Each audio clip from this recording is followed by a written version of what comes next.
Bonjour à toutes, bonjour à tous. Je suis très heureux de vous retrouver pour vivre cette fin de matinée auprès des Lilloises et des Lillois, car à 11 heures, nous célébrerons la messe à Lille, dans l'église Saint-Maurice. Les paroissiennes et paroissiens nous attendent dans leur église et puis nous conclurons cette émission vers 11h55 avec la parole vraiment très inattendue d'un joueur de poker, l'un des plus grands français.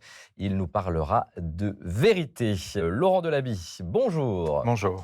C'est un plaisir de vous recevoir. Vous venez de Lille, bien sûr. Vous êtes vice-président de l'Institut catholique de Lille. Nous allons évoquer une question d'actualité et ô combien importante qui concerne chacune et chacun d'entre nous. C'est la fin de vie, car un texte vraiment très important pour le coup est en train d'être discuté au Parlement entre l'Assemblée nationale et le Sénat.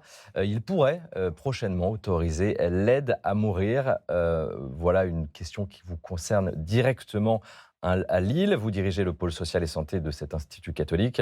Et c'est une immense structure, un cas un peu particulier, puisqu'il y a des universités et des hôpitaux dans cet institut catholique. Racontez-nous. Oui, le secteur santé sociale de l'Université catholique de Lille, il est composé d'un ensemble d'hôpitaux au sein du groupement des hôpitaux de l'Institut catholique de Lille. Donc 3 structures, l'hôpital Saint-Philibert qui est situé à Lomme, qui est une commune associée à la ville de Lille, l'hôpital Saint-Vincent-de-Paul qui est dans Lille, intramuros, et la clinique Sainte-Marie qui est située à Cambrai. Nos 2 établissements lillois sont des établissements universitaires, c'est-à-dire qu'ils sont le support hospitalier de notre faculté de médecine, qui a la particularité d'être la seule faculté de médecine privée de France. Il y a des EHPAD aussi. Il y a des EHPAD également, au sein du centre Féronvreau, donc 5 EHPAD, 3 sur la métropole lilloise et 2 sur le littoral des Hauts-de-France. Donc vous gérez beaucoup de lits en tout, au total. Écoutez, oui, si on peut compter en lits, on ne doit pas être loin de 2000 lits sanitaires et médico-sociaux. Oui. Cette loi qui est discutée au Parlement aura évidemment des conséquences sur votre activité au sein de ces structures catholiques. Dans quel état d'esprit êtes-vous personnellement ? Inquiet, inquiet bien entendu, puisque ça pose très clairement la question demain de l'existence, pourquoi pas, des structures sanitaires et médico-sociales catholiques. Ça pose la question de leur existence. Ça pourrait, oui, effectivement. Je sais qu'un certain nombre de congrégations, d'ores et déjà, annoncent que si la loi devait passer et que s'il leur était imposé de pratiquer l'euthanasie ou le suicide assisté, elles se retireraient de cet engagement. On va essayer tout de suite de comprendre pourquoi en images avec cet excellent décryptage de Claire Derville. Regardez. Légiférer sur la fin de vie, c'était une promesse de campagne du président Macron, qui s'impatiente de voir ce projet patiner depuis 5 ans au Parlement. Il n'y a pas de consensus entre les 2 chambres que sont l'Assemblée nationale et le Sénat, et ces 2 chambres ne sont pas d'accord sur le contenu du texte. Et ce texte est pourtant un texte qui tient fortement à cœur au président de la République, qui souhaite qu'il soit voté avant la mi-juillet, puisqu'après le parcours sera politiquement plus délicat. C'est l'Assemblée nationale, majoritairement favorable au suicide assisté et à l'euthanasie, qui aura le dernier mot. Si tout se passe comme le gouvernement le souhaite, un nouveau droit, appelé droit à l'aide à mourir, pourrait donc être proclamé en France d'ici 3 mois, avec des conséquences très concrètes pour les établissements de santé. Hôpitaux, EHPAD, résidences seniors, maisons pour personnes handicapées. Dans l'état actuel du texte, tous, sans exception, devront y répondre, y compris les institutions catholiques. Si je suis dans cet établissement et si je suis éligible, c'est-à-dire affection grave et incurable, en phase avancée avec des souffrances réfractaires, j'ai le droit, si la loi est votée, j'ai le droit de demander une aide à mourir, c'est-à-dire j'ai le droit de demander à être euthanasié ou à bénéficier de l'installation d'un suicide assisté. Et si jamais il n'y a pas de médecin ou de soignant dans l'établissement, c'est le directeur de l'établissement qui sera tenu de mettre en place ce dispositif pour que je bénéficie du droit qui aurait été voté. Des pratiques en choc frontal avec les valeurs catholiques. Alors, à l'instar des personnels de santé qui pourront s'y soustraire au nom d'une clause de conscience individuelle, les établissements confessionnels réclament l'ajout d'une clause de conscience institutionnelle qui leur permettrait d'y réchapper en bloc, une hypothèse pour l'instant exclue par les députés. Un des arguments, c'est de dire qu'on a une clause de conscience institutionnelle qui existe en France en matière d'IVG. Certains établissements privés ont la possibilité de dire « nous ne pratiquons pas l'IVG ». Et donc, l'idée, c'est de dire si c'est possible pour l'IVG, pourquoi ne le serait-ce pas pour quelque chose d'encore plus grave ? Une autre porte de sortie consiste aussi à jouer la montre. Car si la loi n'est pas votée d'ici l'été, elle risque d'être renvoyée au calende grec, soulageant temporairement du moins le cas de conscience des établissements de santé confessionnels. Voilà, c'est un peu complexe. Merci à Claire Derville pour cet important décryptage et cet éclairage. Si la loi reste ainsi, si le texte ne bouge pas, est-ce qu'il est applicable pour vous dans vos établissements catholiques ? En l'état actuel de la loi, c'est-à-dire celle du projet de loi, celui qui sera en discussion vraisemblablement prochainement à l'Assemblée, puisqu'il a été retoqué au Sénat, rejeté mardi au Sénat. Donc, en l'état actuel de nos connaissances, oui, il s'imposera à toutes les structures, tous les établissements de santé et toutes les structures médico-sociales qui prennent en charge des personnes âgées. Ça veut dire quoi très concrètement chez vous ? Ça veut dire concrètement que si une personne nous exprime son souhait de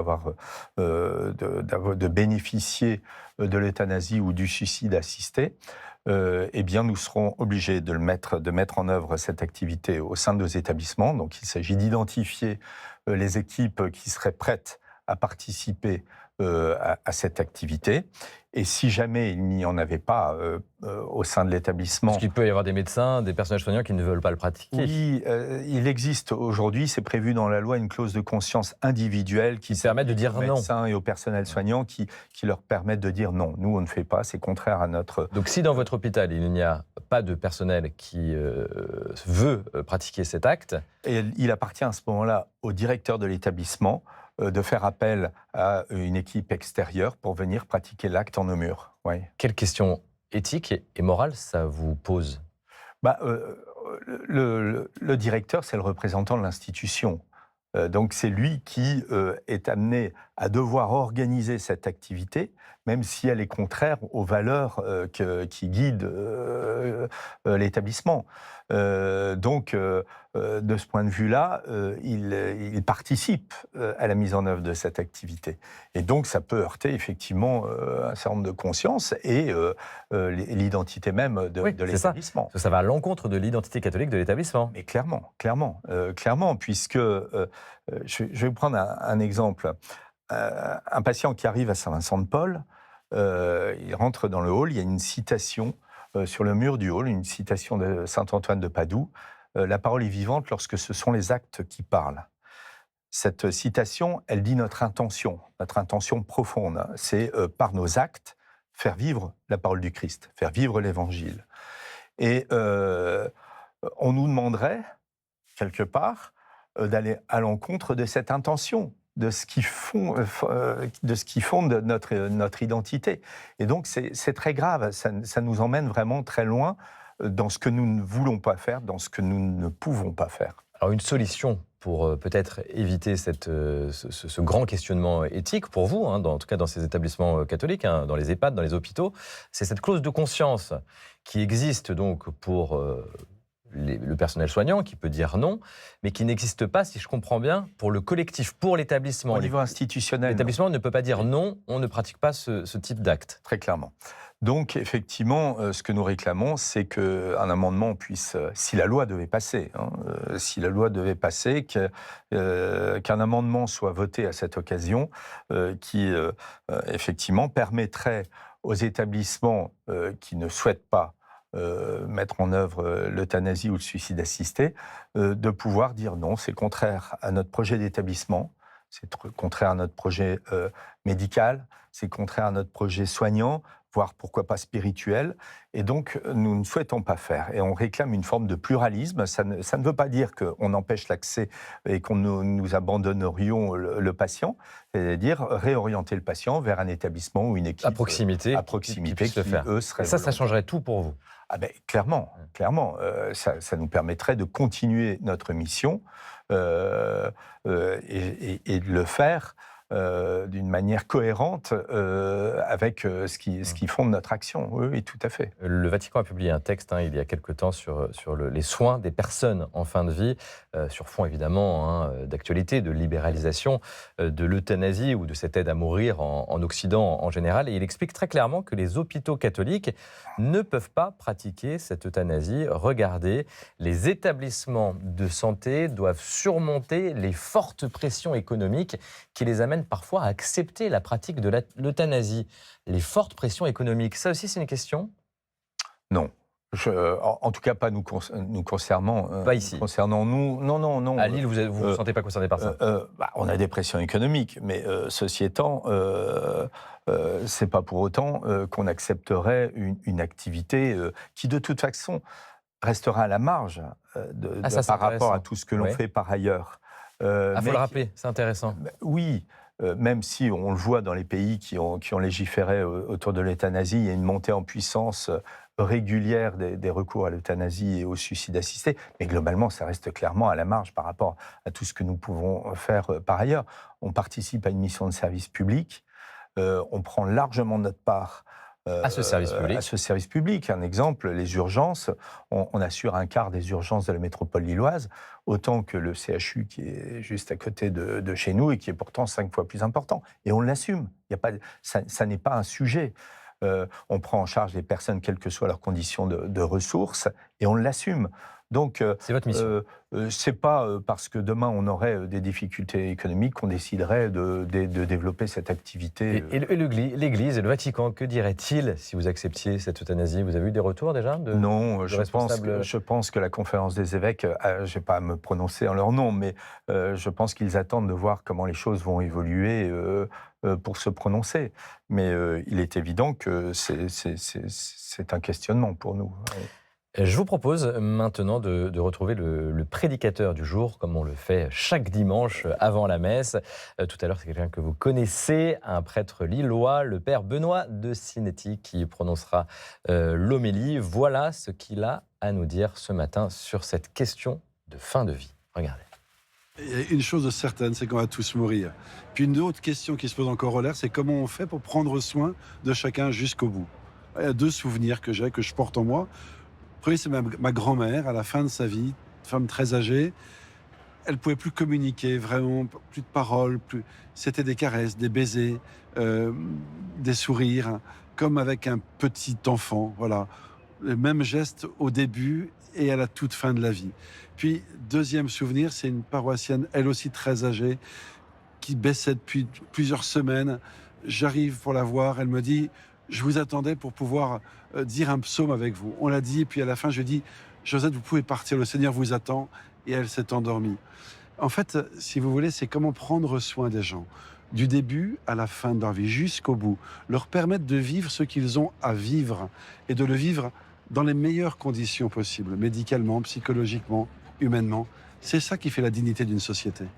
La dignité d'une société. À tout à l'heure, Père Benoît de Sinetti, pour la messe, puisque vous assurez ce matin la prédication à Lille, en l'église Saint-Maurice. Une réaction peut-être, Laurent, à ce que dit le Père Benoît de Sinetti sur cette question du prendre soin, de la dignité jusqu'au bout.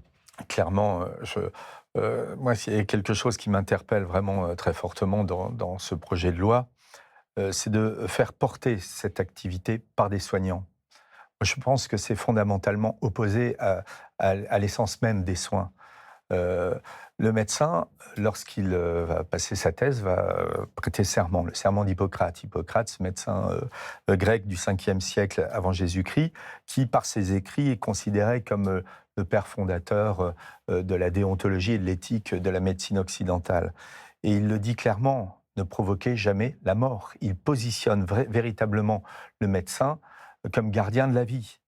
Et au-delà du médecin, c'est tous les soignants, les médecins, les infirmières, les aides-soignantes qui accompagnent, qui soignent. Les pharmaciens, par exemple, dans le texte, les pharmaciens, qui n'auront pas le droit de dire non. Les pharmaciens qui n'auraient pas, effectivement, de clause de conscience individuelle. Moi, ça m'interpelle quand même. Le médecin qui va devoir délivrer la substance létale, il n'aurait pas de conscience dans ce geste. Enfin, c'est incroyable. Le pharmacien, c'est pas uniquement une personne qui gère un stock et qui délivre des molécules. C'est pas juste un commerçant. Il est partie prenante du soin jusqu'au bout. Il a accès au dossier du patient. Il ne le voit pas forcément. Il peut être amené à le rencontrer. Il ne le voit pas forcément, mais il est partie prenante entièrement de l'acte geste a une de conséquence. soin. Clairement. Donc dire qu'il n'aurait pas droit à cette clause de conscience, moi, ça m'interpelle. Est-ce qu'il y a une angoisse existentielle dans certains de vos établissements à Lille, dans les EHPAD par exemple? Mais clairement. Mais évidemment, dans un EHPAD, l'EHPAD est souvent considéré comme le domicile du résident. Donc à ce titre, il fait ce qu'il veut, il est seul. Mais un EHPAD, c'est aussi un lieu de vie collectif. Et donc il faut aussi mesurer l'impact de ce type de geste pour la collectivité. Donc oui, il y a un vrai questionnement autour de tout ça. Vous savez, il y a des parlementaires, moi ça m'a vraiment interpellé, quand on réclame effectivement cette clause de conscience institutionnelle qui disent mais les murs n'ont pas de conscience. Mais un EHPAD, un établissement de santé ne sont pas que des murs. Oui, parce qu'ils voient les murs comme juste un établissement. Clairement. Dans l'établissement, il y a de la vie. Il y a de la vie, il y a un projet porté par une communauté. Donc, réduire ces établissements à des murs, moi, ça m'interpelle. C'est vraiment la raison pour laquelle je pense qu'il y a nous, ce qu'on réclame aussi, en tout cas, on fait référence à la notion, à une directive européenne sur les entreprises de conviction. Alors, je ne suis pas juriste, je vais le dire avec mes mots. Mais on va faire simple. Mais une entreprise de conviction, ça peut être une association, ça peut être une fondation, ça peut être une entreprise, mais qui va agir en fonction de convictions qui sont elles-mêmes portées, guidées par des valeurs, par des principes, par une vision du bien commun. Et donc, cette directive, ce qu'elle dit, c'est qu'on ne peut pas imposer à une entreprise de conviction d'agir contre ses convictions dès lors qu'elles ne nuisent pas à l'ordre public. Donc voilà, nous, c'est ce qu'on veut. Vous voulez être là-dedans, tout simplement. Clairement. Allez, une conviction, une belle conviction avec de belles valeurs. Regardez ce que dit le pape sur cette question. Notre monde peine à trouver une valeur à la vie humaine, même en sa dernière heure. Ouais. Donner de la valeur à la dernière heure, à la vie humaine. On ne peut pas mesurer la valeur d'une personne à son utilité. Ça n'est pas possible. La dignité de la personne, elle est inaltérable, quel que soit son état, qu'il soit malade, qu'il soit dépendant, qu'il soit en fin de vie. Sa dignité, elle est là. Et le fait même d'imaginer, en tout cas qu'il y ait cette possibilité de l'euthanasie, renvoie une forme de culpabilité aux patients. S'il y a cette possibilité, c'est que je n'ai plus de valeur aux yeux de la société. Ou que je coûte trop cher. Il y a une forme de culpabilité et l'ambition économique, soyons clairs. Alors ça, on l'a peu évoqué dans les débats, mais il est évident qu'il y a une ambition économique. La dépendance, c'est 46 milliards d'euros, je pense, en France. Et les maladies chroniques liées au vieillissement, c'est 60% des dépenses de santé. Il est évident qu'il y a une ambition économique inavouée, mais qui est présente, vous le sentez. Laurent, je vous propose maintenant de partir sur le chemin de la messe, vous l'avez compris, qui nous mène à Lille ce matin, en attendant de retrouver les paroissiennes et paroissiens de cette église. Vous m'avez confié que vous y alliez, vous la fréquentez de temps en temps. Saint-Maurice, situé à côté de la gare de Lille-Flandre, je vous propose de rencontrer Anne, une catholique bénévole à la Passerelle, un espace de silence étonnant situé dans un centre commercial Euralille. Regardez.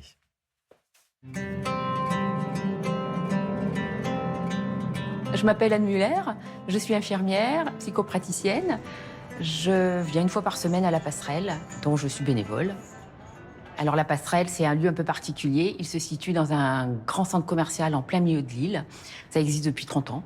C'est un lieu d'écoute, un lieu d'accueil, une bulle dans le centre commercial. Bonjour. Bonjour. Ce lieu est géré par l'Église catholique et l'Église protestante.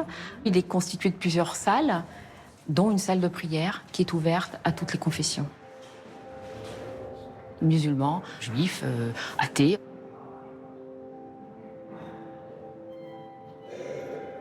Il y a des gérants de magasins qui viennent, il y a les taximans en attendant leur tournée. Là, ils viennent se poser, ils viennent prier.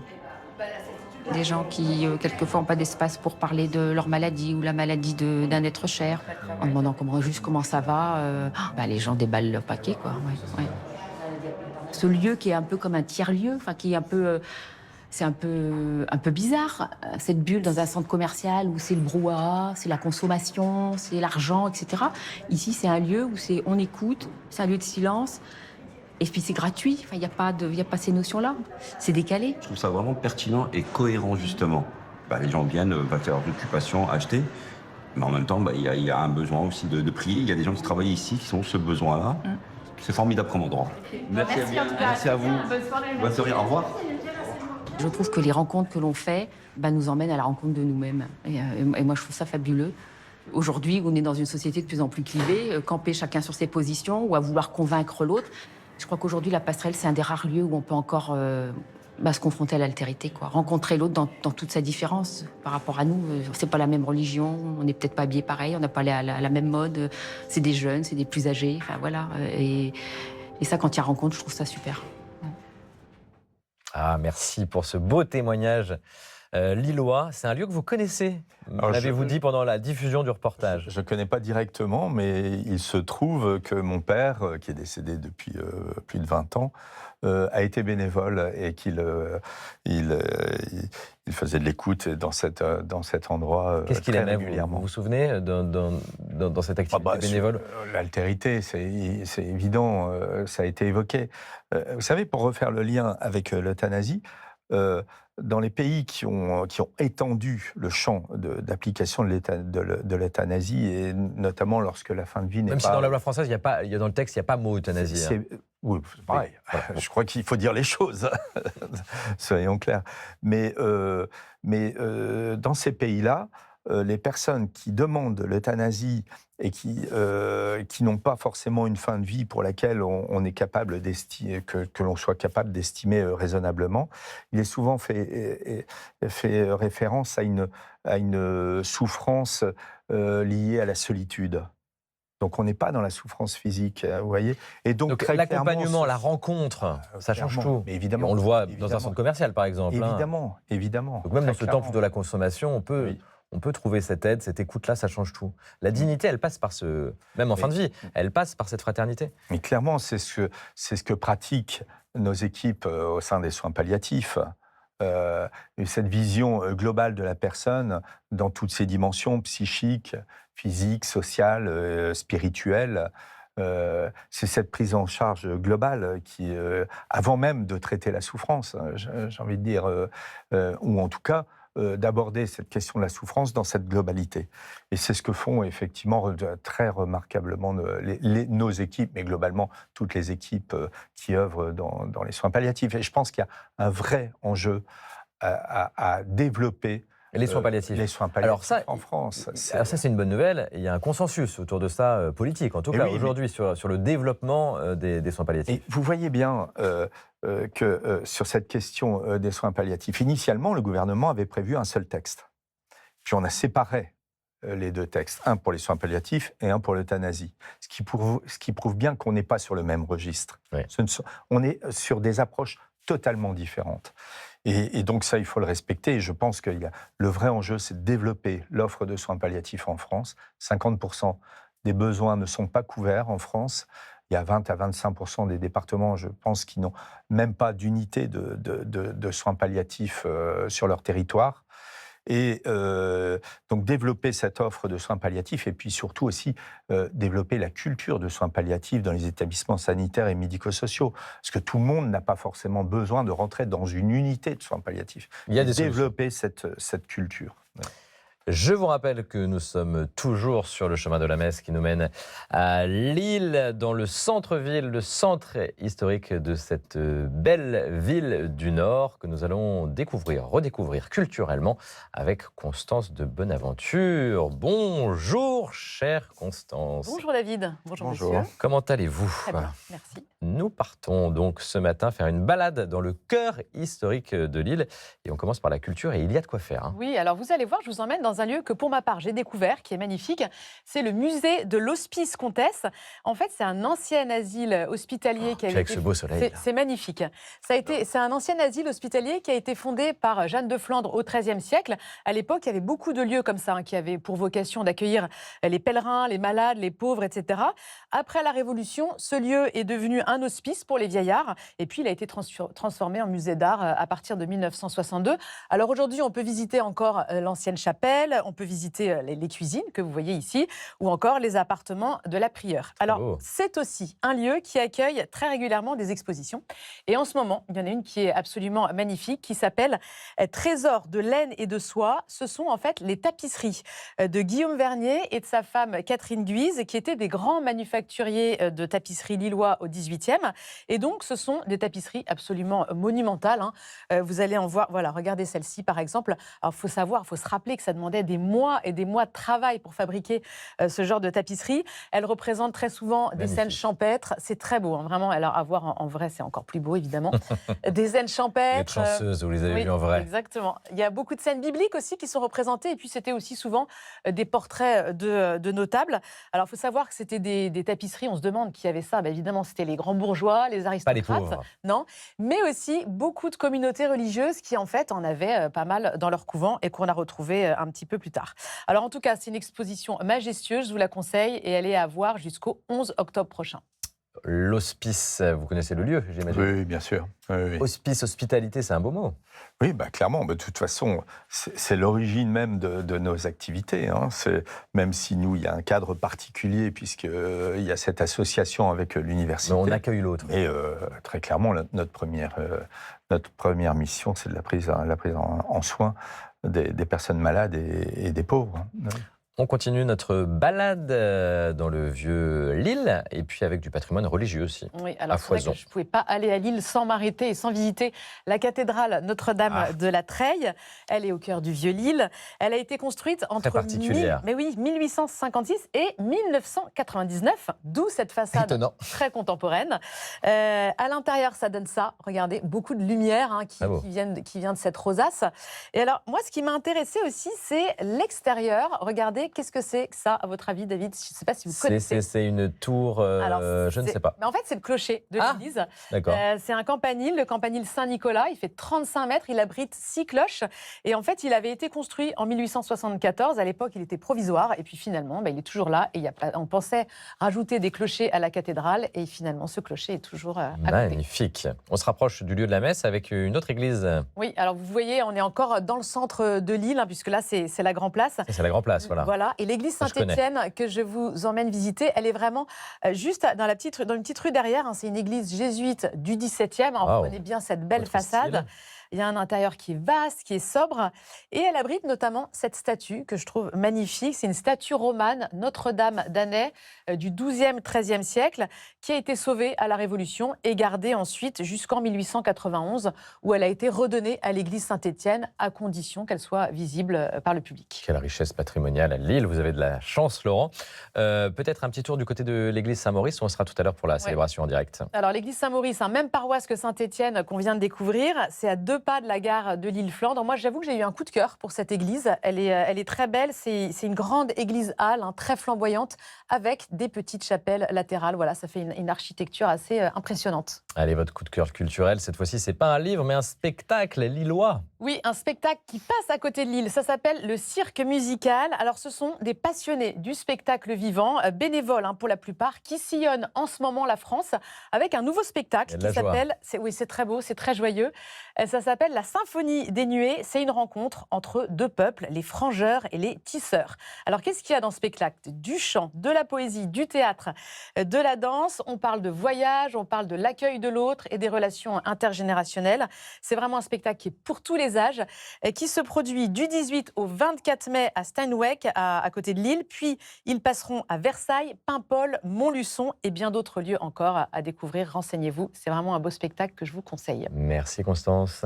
Laurent, vous restez bien sûr avec nous pour la messe que nous célébrons dans cette très belle église Saint-Maurice. Les paroissiennes et les paroissiens nous attendent dans une église jeune et dynamique. Vous allez comprendre. Regardez, à tout à l'heure.